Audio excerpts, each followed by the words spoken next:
Olá, meus queridos, graça e paz da parte do nosso Senhor Jesus. Com alegria, iniciamos mais uma escola dominical da Primeira Igreja Batista em Itaberaí. Você é muito bem-vindo para estar aqui conosco aprendendo a palavra do Senhor.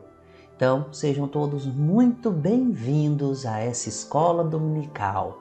E hoje nós vamos para a nossa última lição do trimestre, a última lição de nossa revista. E nós nos alegramos, pois até aqui o Senhor nos ajudou e nos orientou. Na próxima semana iniciaremos uma nova etapa na nossa escola dominical. Dessa vez nós vamos estar usando a revista Didaquê e nós temos como tema Caminhando com Jesus. Então, a partir da próxima semana, estaremos utilizando essa revista, a revista Didaquê, Caminhando com Jesus. Uma série de estudos sobre Jesus, sobre o nosso caminhar com Jesus. Mas antes, claro, vamos, para nós iniciarmos nosso estudo, vamos orar, agradecendo a Deus por mais esse dia que Ele nos dá. E também vamos colocar em oração.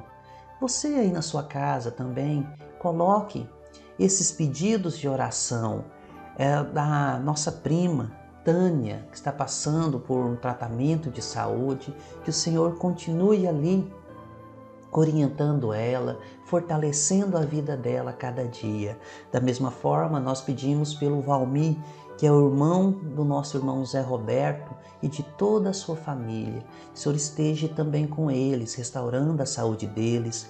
Da mesma forma, pedimos pela Kátia, a prima da nossa irmã Lídia, que está internada já há muito tempo. Que o Senhor faça ali a sua obra. Pela Vanusa, nora da nossa amiga Orieta, que passou por 2 procedimentos cirúrgicos, está no hospital internada. Que o Senhor também venha ali tocar em sua vida, restaurar a sua saúde. E pedimos também que os irmãos estejam orando pela família do Hernando, que o Senhor venha consolar esta família. Ontem ele veio a falecer, que o Senhor venha trazer consolo a essa família enlutada nesse dia. E também lembrar de todos aqueles, talvez nós não temos o nome aqui, mas lembrar de todos aqueles que estão passando por problemas de saúde, que o Senhor venha restaurar a vida de cada um nesse momento. Oremos. Ó Pai amado, em nome de Jesus, nós nos colocamos diante de Ti mais uma vez. Te louvamos e te adoramos, pois Tu és o Deus tremendo, o Deus cheio de graça. Tu és o único e verdadeiro Senhor, Criador dos céus, da terra e de tudo quanto há. Nós te agradecemos, ó Deus, por estes momentos que passaremos aqui com o Senhor. Ó Pai, que Teu Espírito Santo venha abrir os nossos corações, as nossas mentes, ó Deus, para aprender a Tua palavra. Em nome de Jesus, nós clamamos, ó Deus, que o Senhor venha com a Tua unção de cura, ó Deus, sobre a vida da Tânia, do Valmir e família, da Vanusa, Senhor, da Kátia.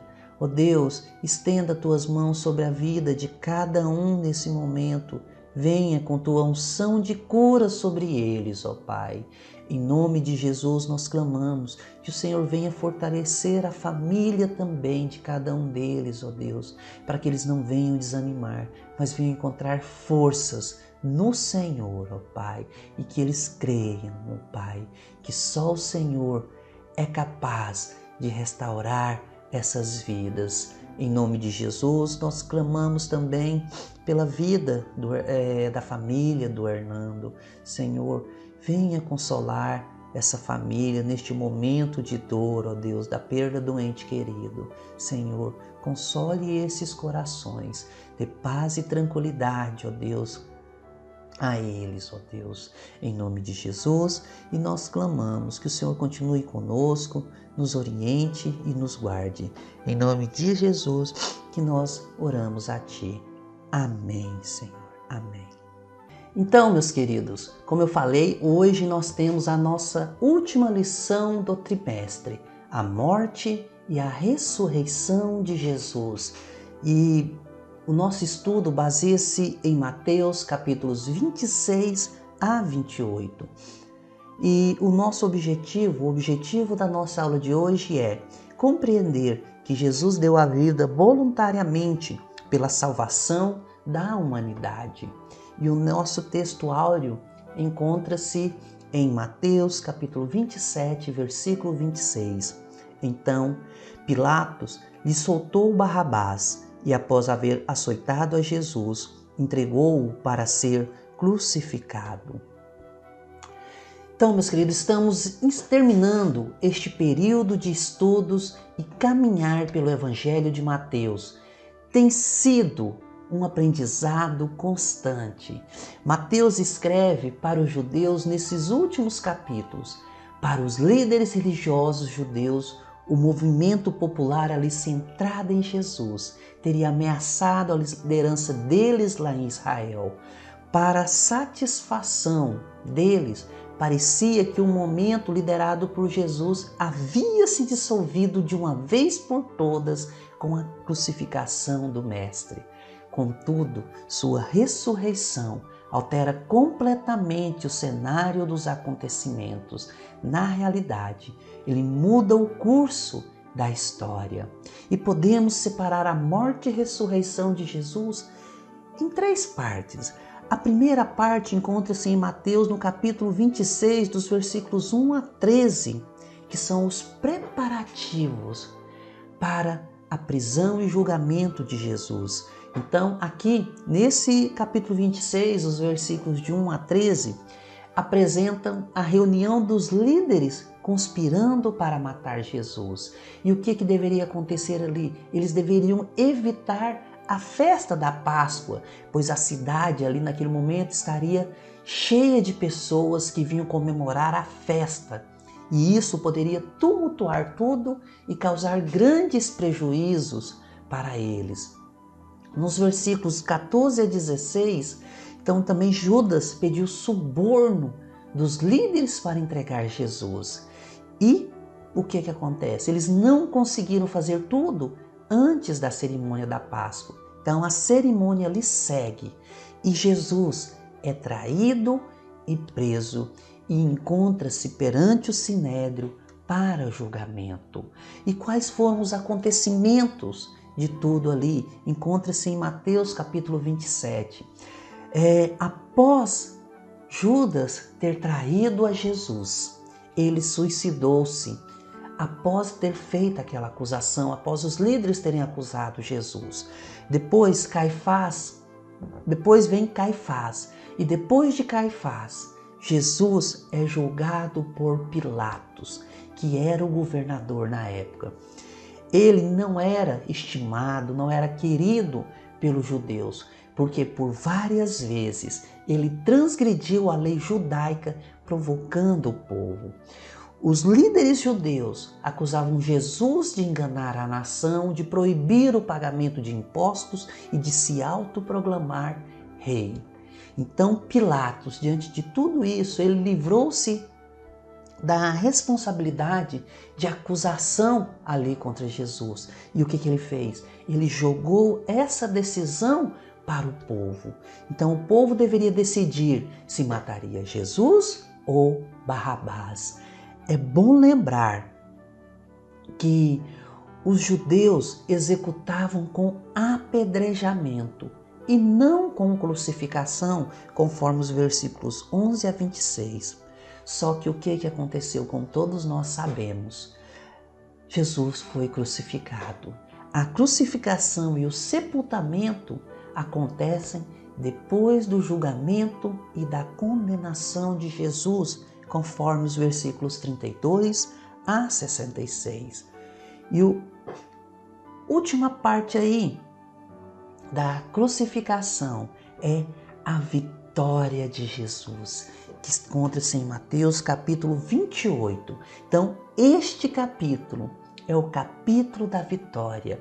A ressurreição de Jesus comprova a sua realeza e que ele é o Filho de Deus.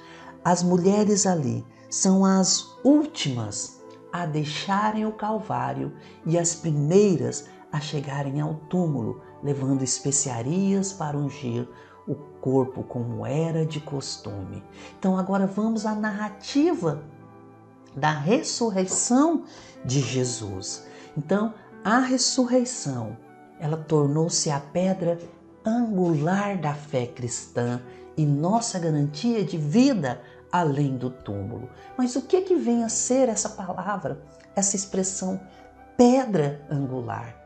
Então, a pedra angular era a pedra fundamental utilizada nas antigas construções. Ela era caracterizada por ser a primeira pedra ali a ser assentada quando havia a esquina de um edifício. Então ela formava um ângulo reto entre duas paredes. Era a pedra fundamental, a pedra essencial para a construção. Da mesma forma, quando tinha os portais de pedra ali, é aquela pedra que ficava no centro, que dava toda a sustentação, ela que segurava toda a questão do portal ali, para que o edifício não caísse. Então, Jesus é essa pedra angular, essa pedra fundamental na vida cristã.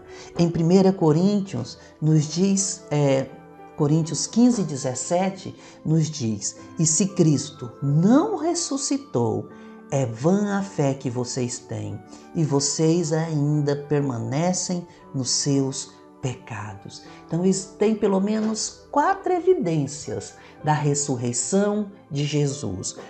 A primeira evidência: a tumba estava vazia e continua vazia até hoje.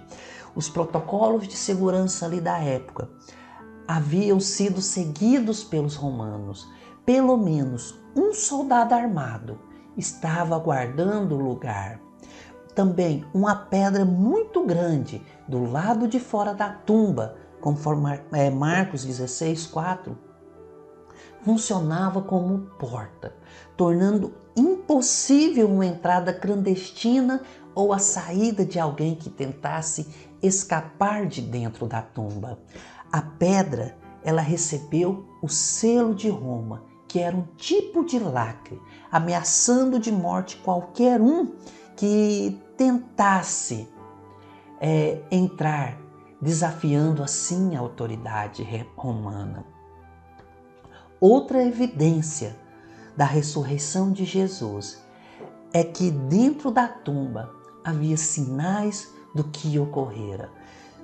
Se o corpo tivesse sido roubado, como alguns afirmam aí, ele teria sido levado como? Envolto nos lençóis que ali estavam e também nas ataduras que haviam sido usados para envolvê-lo. Porém, o que aconteceu? Esses lençóis e panos estavam ali no túmulo e, além disso, eles estavam posicionados de certa forma e não espalhados. E isso evidenciou um evento calmo, ordenado e não um roubo rápido, apressado, de maneira nenhuma. Então foi tudo tranquilo. A terceira evidência é que Jesus é visto por vários grupos ou indivíduos. Não foi apenas para uma pessoa que saiu falando, não. Ele foi visto por vários grupos e também por vários indivíduos. Após a sua ressurreição, ele apareceu primeiramente a Maria Madalena, conforme João, capítulo 20, versículos 14 a 17, e aquelas mulheres que tinham chegado ao túmulo, Mateus 28, 9 e 10. Jesus também, ele apareceu a Pedro e aos 2 discípulos na estrada para Emaús, conforme Lucas 24, 13 a 35. Ele também se revelou aos discípulos, uma vez na ausência de Tomé, quando Tomé duvidou de tudo isso, conforme João capítulo 20, versículos 19 a 25. E depois ele apareceu com Tomé ali presente, conforme João capítulo 20, 26 ao 29. Ao todo, mais de 500 testemunhas foram mencionadas como tendo visto Jesus ressuscitado, conforme lemos em 1 Coríntios capítulo 15, versículos de 5 a 7. E a quarta evidência da ressurreição de Jesus é que a ressurreição provocou uma mudança dramática na vida dos discípulos. Com a crucificação, os discípulos eles ficaram arrasados, se sentindo abandonados e derrotados. Contudo ali, após a ressurreição, tornaram-se homens destemidos. Certamente, esta deve ter sido a maior prova da ressurreição de Jesus. Seus próprios discípulos. Jamais eles teriam dado suas vidas por uma mentira, se Jesus não tivesse realmente ressuscitado. E quais as lições aprendidas de uma tumba fechada?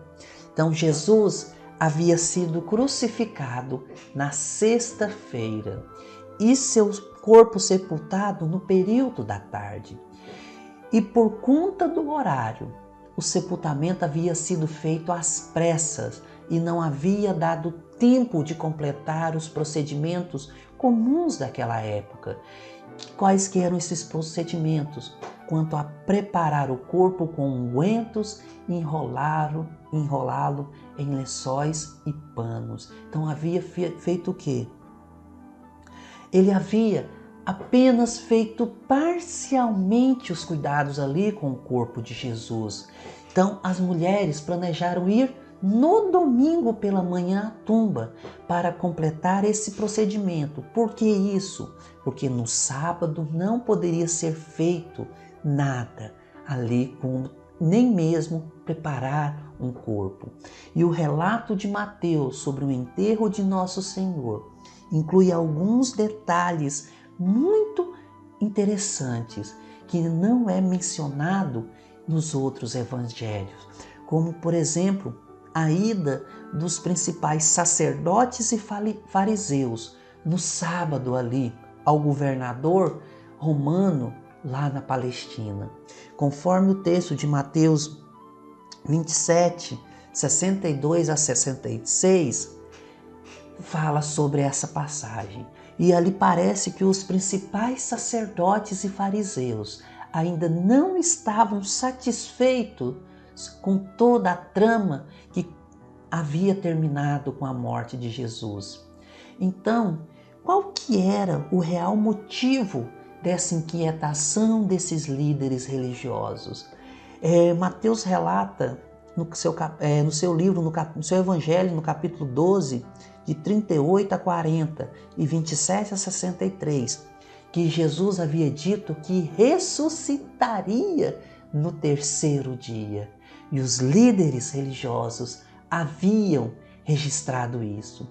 Eles estavam ainda inquietos com o possível poder de Jesus, mesmo após sua morte e sepultamento, eles seguiam arquitetando medidas contra o que poderia ainda acontecer ali.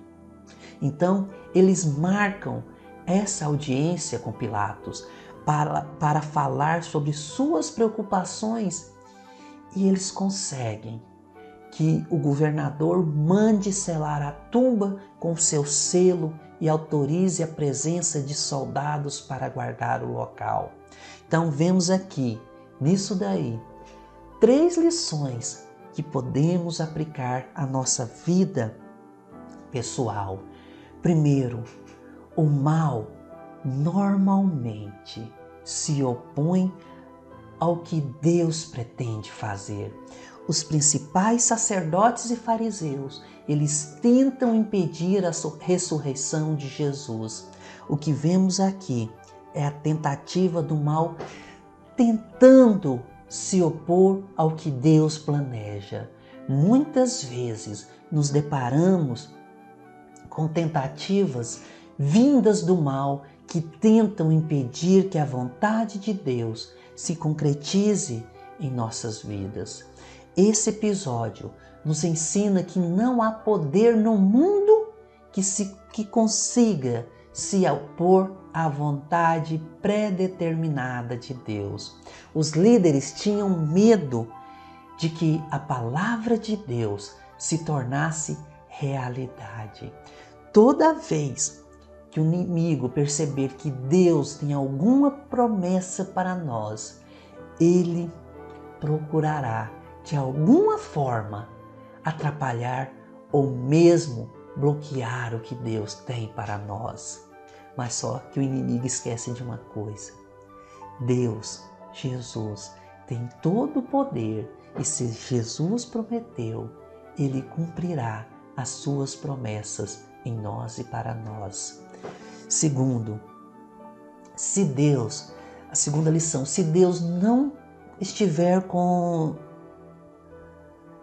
nosso ofensor, isso será um bom sinal. Ou seja, se Deus não estiver contra aquele que nos ofende, para nós é um bom sinal, porque em nossas lutas, quando percebemos que Deus não está ao lado do nosso ofensor ou nosso inimigo, isso será um bom sinal para nós, porque se Deus estiver com o nosso ofensor, então possivelmente estaremos em maus lençóis.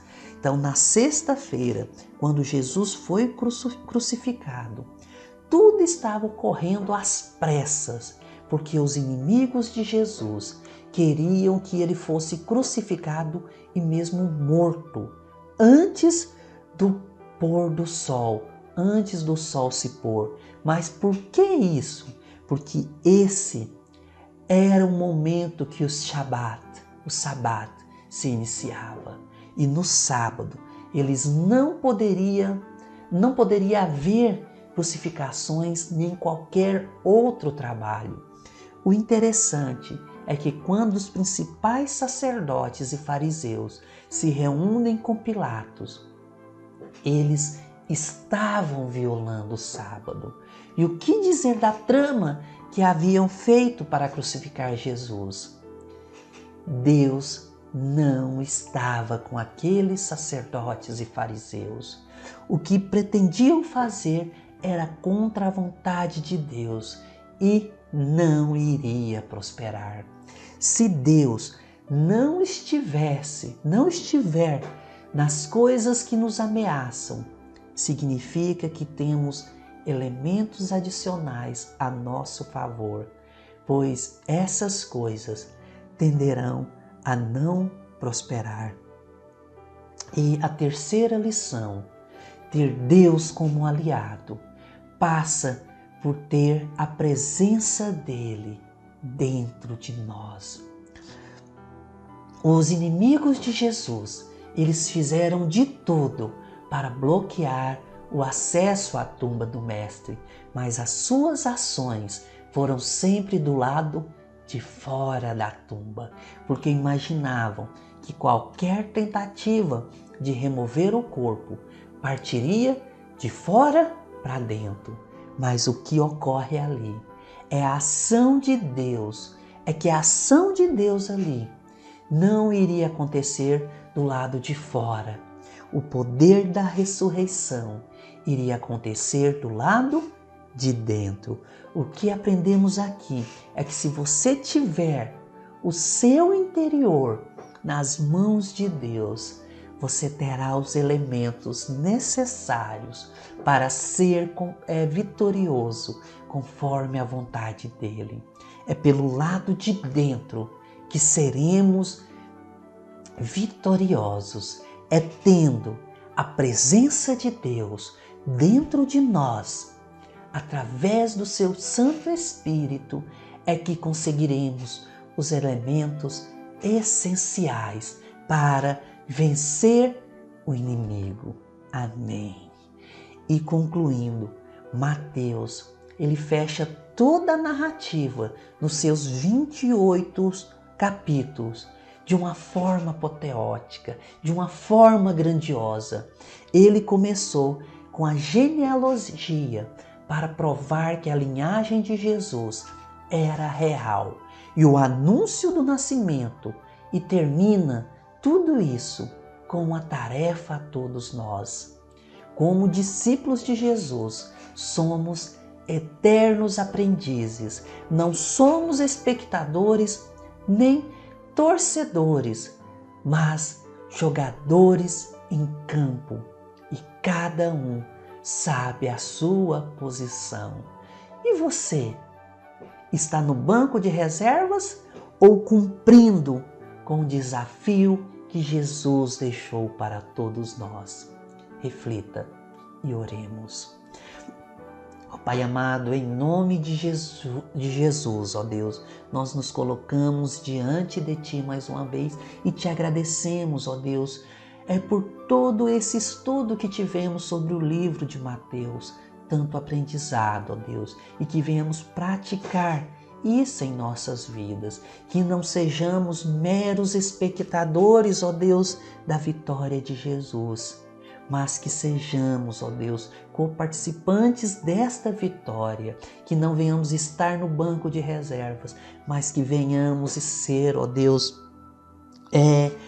pessoas que realmente enfrentam as dificuldades, ó Deus, pessoas que venham cumprir com os mandamentos do Senhor e levar a sua palavra em todos os lugares. Em nome de Jesus nós clamamos que o Senhor continue conosco, nos dê, ó Deus, um restante de domingo debaixo dos teus cuidados e da tua proteção. Nos dê, Senhor, uma semana na tua presença, ó Pai. Em nome de Jesus que nós oramos a Ti. Amém. Então, meus queridos, estamos encerrando mais esse estudo e mais esse trimestre de estudos da Palavra do Senhor. Hoje encerramos o Evangelho de Mateus. E como falei no início, na semana que vem entraremos numa nova etapa de nossos estudos de escola dominical. Estaremos utilizando essa revista, a revista Didaquê, e tem como tema Caminhando com Jesus. Então, ensinos de Jesus sobre o reino de Deus, proferidos durante sua última viagem a Jerusalém. Então, teremos uns estudos mais aprofundados sobre como caminhar de Jesus. E nós convidamos a cada um para o nosso culto presencial hoje à noite. Lembrando, é às 19 horas esse culto presencial. Mas também, se você não pode estar conosco ali presencialmente, você pode estar participando de forma virtual, de forma online. Nós estaremos transmitindo a partir das 19 horas esse culto através de nossos canais, o canal da igreja e o meu canal no YouTube. Então todos são convidados a estar conosco, louvando e adorando ao Senhor e aprendendo mais da tua palavra. E se você estiver acompanhando online, vai ali no chat ao vivo, deixe o seu boa noite, cumprimente os seus irmãos. Vamos fazer realmente um culto de louvor e adoração ao nosso Deus. Então, meus queridos, que o Senhor dê a cada um uma semana abençoada e debaixo dos cuidados dele. Onde cada um for, onde cada um pisar ali, faça a diferença e seja luz para aquele lugar. Então, que o Senhor te abençoe e te guarde. O Senhor faça resplandecer o seu rosto sobre ti e tenha misericórdia de ti. O Senhor sobre ti levante o seu rosto e te dê paz. Amém.